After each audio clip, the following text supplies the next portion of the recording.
All right, let's jump right in. Today we're going to tackle a big one, the Supplemental Nutrition Assistance Program, or as most of us know it, SNAP.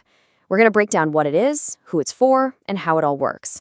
And we're pulling all our info straight from the source, the U.S. Department of Agriculture. Okay, so what is SNAP, really? At its heart, the official definition tells us it's a federal program that helps low-income families supplement their grocery budget. And the key phrase here is nutritious food.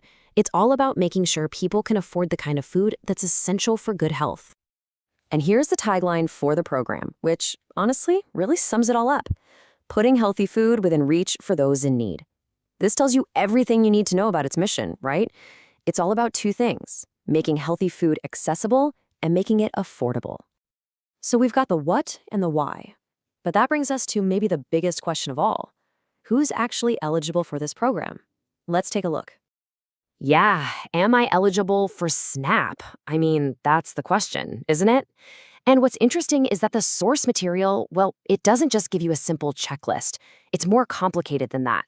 It points to specific groups and rules, so it's really a pretty complex landscape to navigate. So who are we talking about here?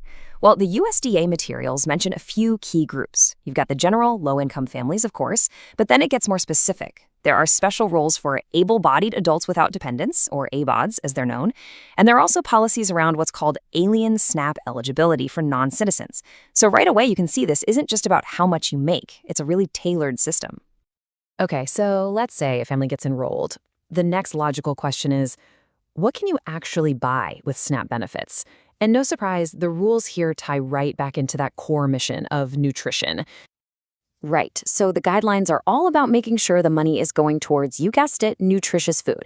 It's not just a free-for-all. For example, the stores that accept SNAP have to meet certain staple food stocking standards.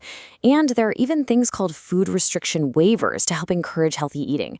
So the program is actively trying to guide what kinds of foods people are buying. And this is where it gets really interesting.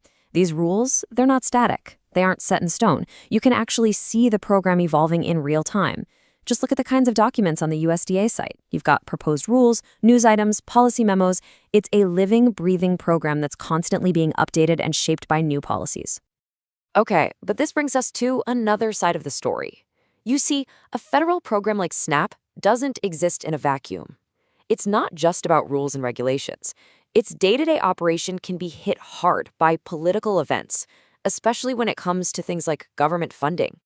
And the source material we're looking at is, well, it's very direct about this. I just want to be crystal clear here. What I'm about to share is taken verbatim from the source. We're presenting it exactly as it's written, so you can see for yourself how these pressures are talked about. Okay, here's the quote, and again, this is verbatim. Senate Democrats have voted 14 times against reopening the government.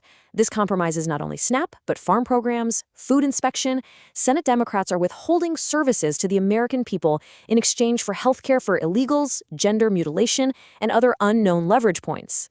So as you can hear, that statement draws a direct line between a political fight over funding and the ability of SNAP to function. And it's not just SNAP, according to the source. The text goes on to list a whole bunch of other critical services that it says were also compromised by this situation.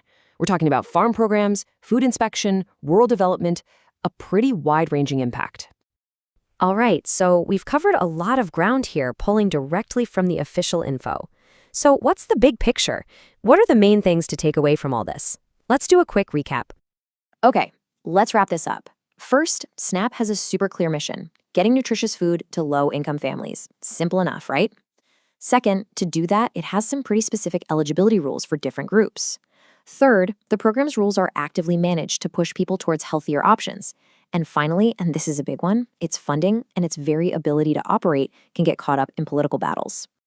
And that really leaves us with one last big question to think about, a question that comes straight out of the material we've just reviewed. When you have a program that provides something as essential as food, what does it mean when its operation becomes a bargaining chip in a political debate?